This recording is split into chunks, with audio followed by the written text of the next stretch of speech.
双语音标领航，注音阅读启蒙，叶兴阳有声读物。A Short History of Wales by Owen M. Edwards. Introduction. This little book is meant for those who have never read any Welsh history before. It is not taken for granted that the reader knows either Latin or Welsh. A fuller outline may be read in the Story of Wales, in the Story of the Nations series, and a still fuller one in the Welsh People of Rhys and Bryn Mawr Jones.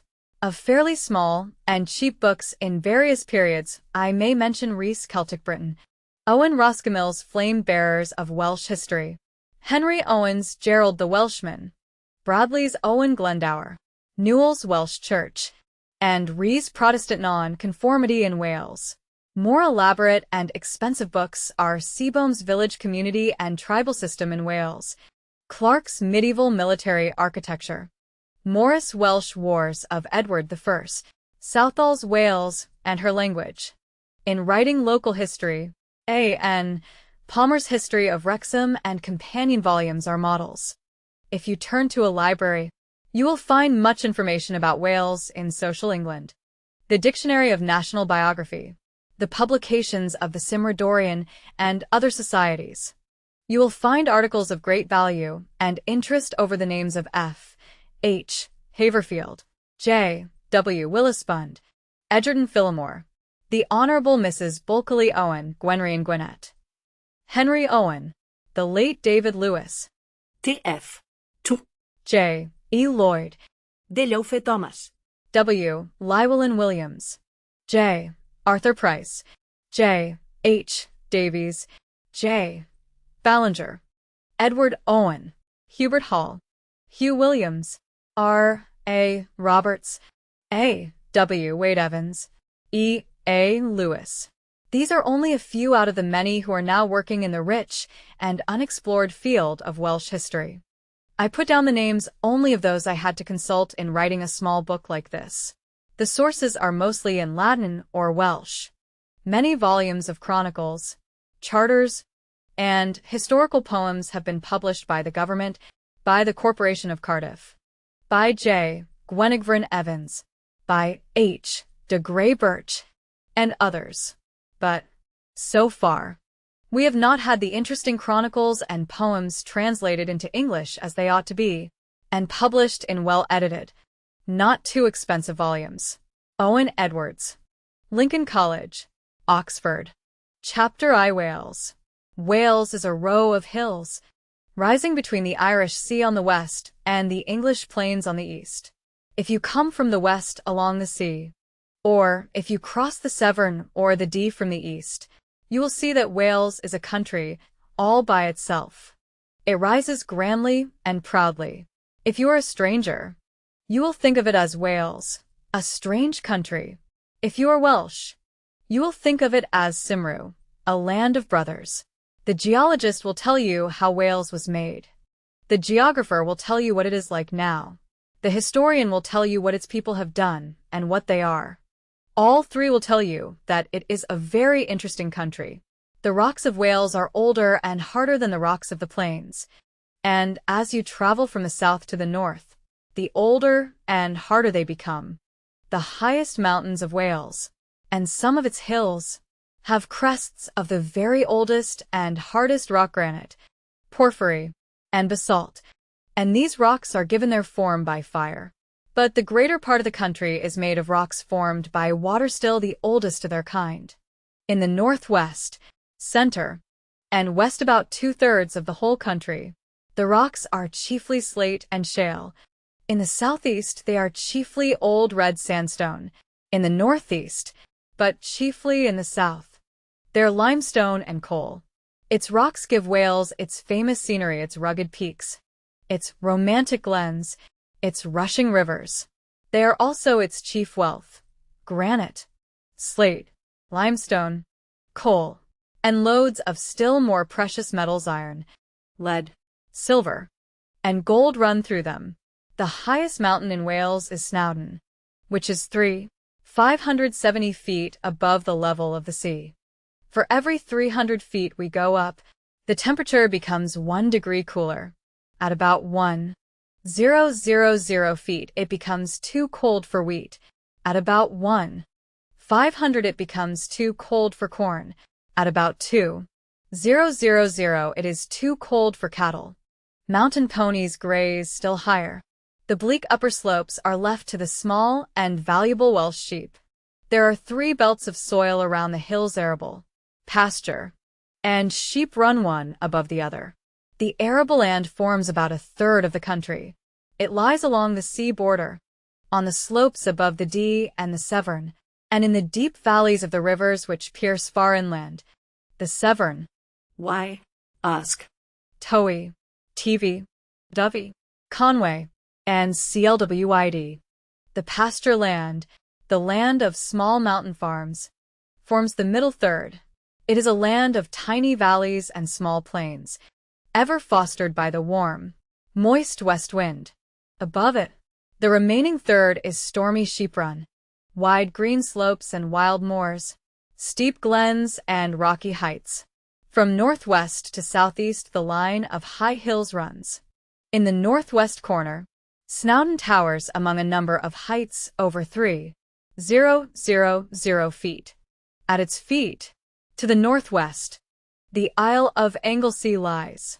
The peninsula of Lane, with a central ridge of rock and slopes of pasture lands, runs to the southwest. To the east, beyond the Conway, lie the Hyrethog Mountains, with lower heights and wider reaches. Further east again, over the Clwyd, are the still lower hills of Flint. To the south, 30 miles as the crow flies, over the Slate Country, the Berwyns are seen clearly. From a peak among these Cader Vronwen, 2,573 feet, or the Arun, 2,970 feet, or Cader Idris, 2,929 feet, we look east and south, over the hilly slopes of the upper Severn country. Another 30 miles to the south rises Green Plinlimmon, 2,469 feet.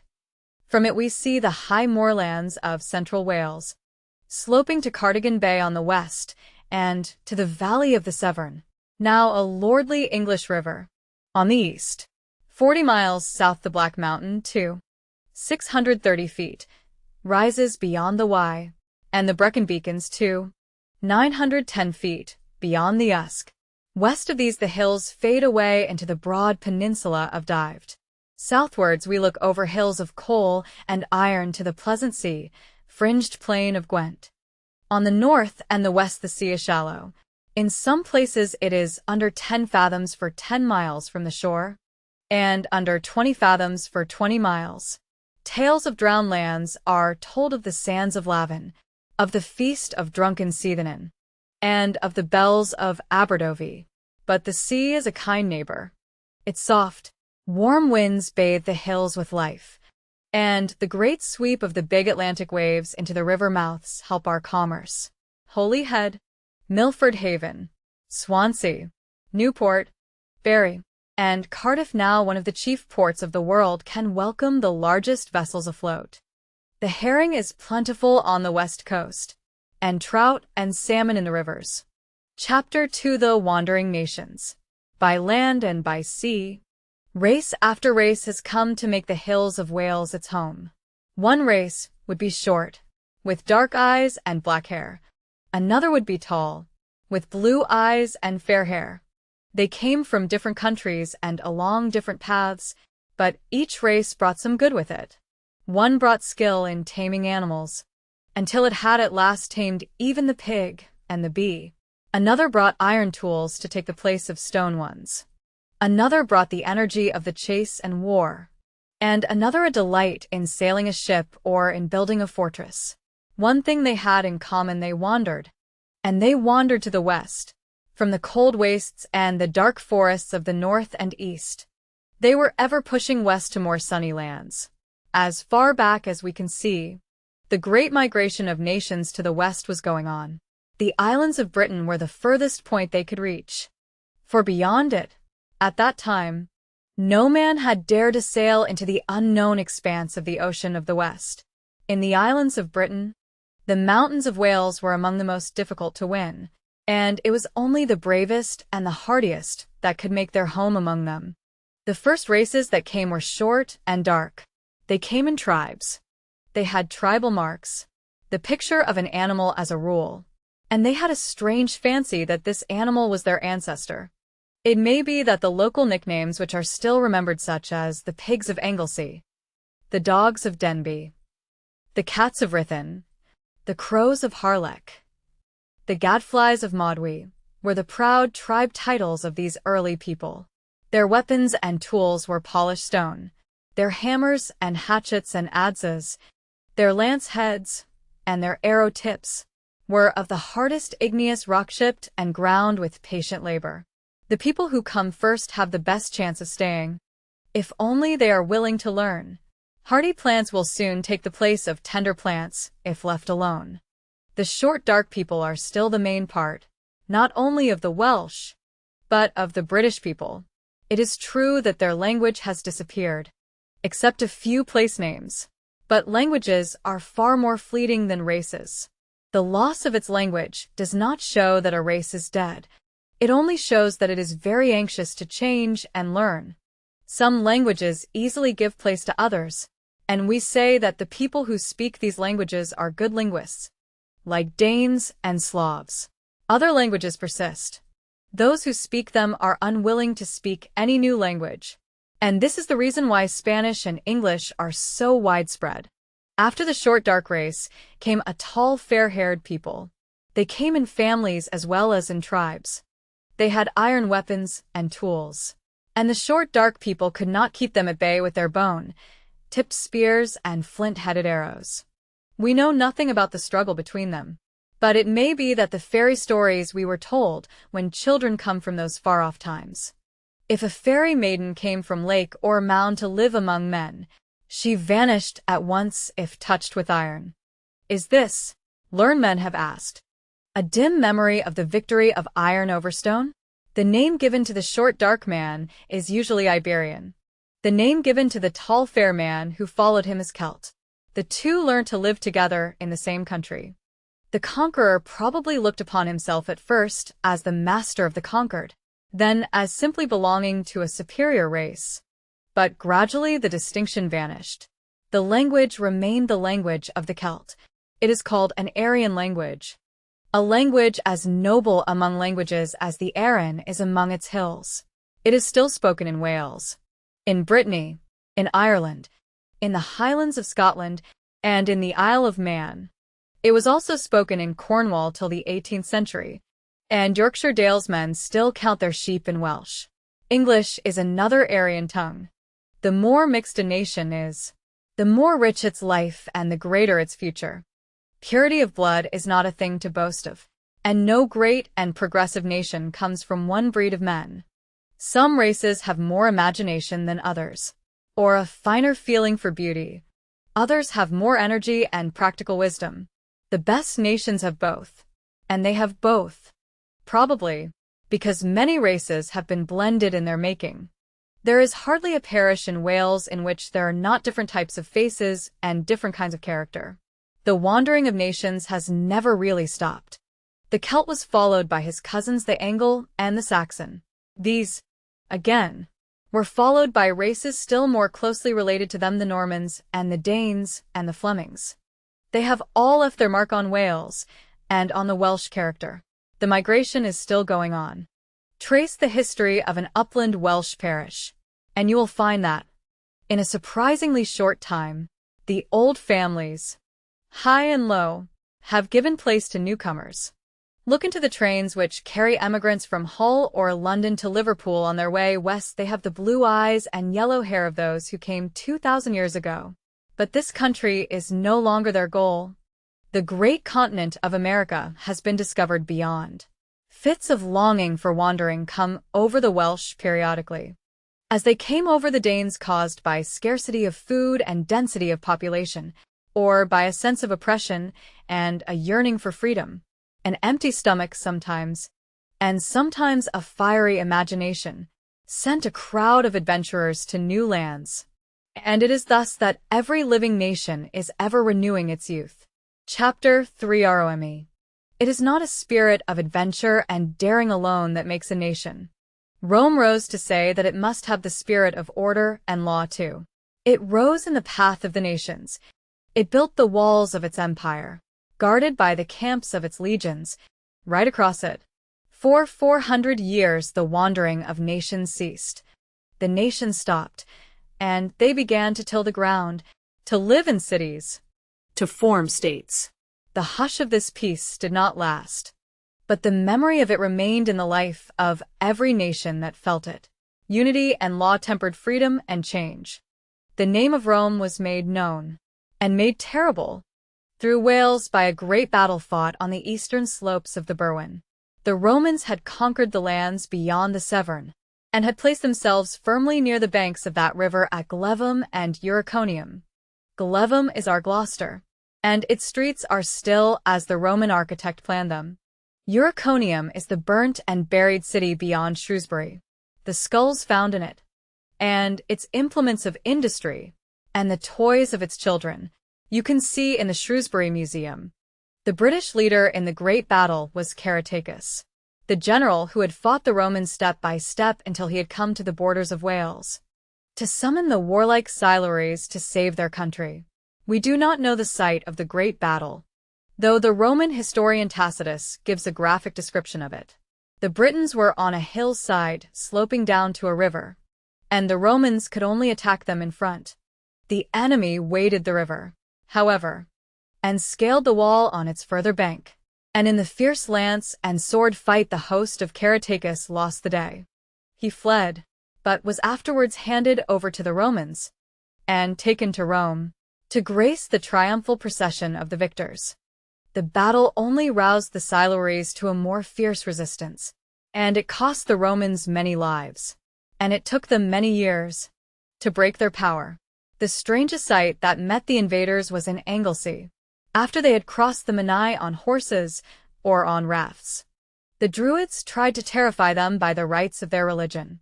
The dark groves, the women dressed in black and carrying flaming torches, the aged priests, the sight paralyzed the Roman soldiers, but only for a moment.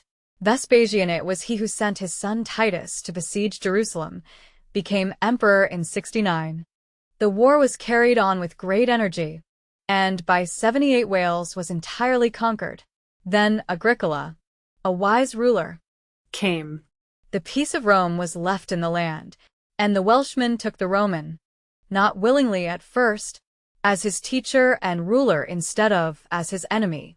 Towns were built, the two Chesters or Caerleons, Castra Legionum, on the Dee and the Usk, being the most important from a military point of view.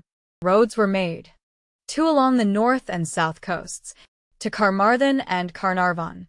Two others ran parallel along the length of Wales, to connect their ends. On these roads towns rose, and some, like Caerwent, were self-governing communities of prosperous people. Agriculture flourished. The Welsh words for plough and cheese are erider and cos, the Latin eritrum and caseus. The mineral wealth of the country was discovered, and copper mines and lead mines, silver mines and gold mines were worked. The ore, gold, and Aryan silver and plwm, lead, of the Welshmen are the Latin aurum, argentum, and plumbum. The Romans allowed the Welsh families and tribes to remain as before, and to be ruled by their own kings and chiefs. But they kept the defense of the country, the manning of the Great Wall in the north of Roman Britain, the garrisoning of the legion towns, and the holding of the western sea in their own hand. Gradually the power of Rome began to wane, and its hold on distant countries like Britain began to relax.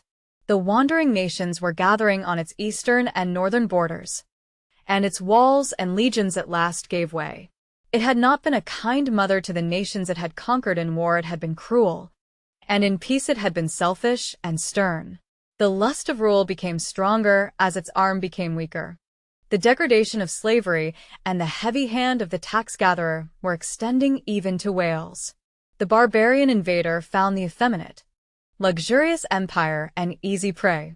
In 410 Alaric and his host of Goths appeared before the city of Rome itself, and a horde of barbarians, thirsting for blood and spoil, surged into it. The fall of the great city was a shock to the whole world. The end of the world must be near. For how could it stand without Rome? Jerome could hardly sob the strange news. Rome, Which enslaved the whole world, has itself been taken. Rome had taken the yoke of Christ, and many said that it fell because it had spurned the gods that had given it victory. 3 years after Alaric had sacked it, Augustine wrote a book to prove that it was not the city of God that had fallen, and that the heathen gods could neither have built Rome in their love nor destroyed it in their anger. He then describes the rise of the real city of God, in the midst of which is the God of justice and mercy, and she shall not be moved. Chapter 4: The Name of Christ. The name of Christ had been heard in Britain during the period of Roman rule, but we do not know who first sounded it. There are many beautiful legends that the great apostle of the Gentiles himself came to Britain, that Joseph of Arimathea, having been placed by the Jews in an open boat, at the mercy of wind and wave, landed in Britain, that some of the captives taken to Rome with Caratacus brought back the tidings of great joy. We know that the name of Christ, between 200 and 300 years after his death, was well known in Britain, and that churches had been built for his worship. Between 300 and 400 we have an organized church and a settled creed.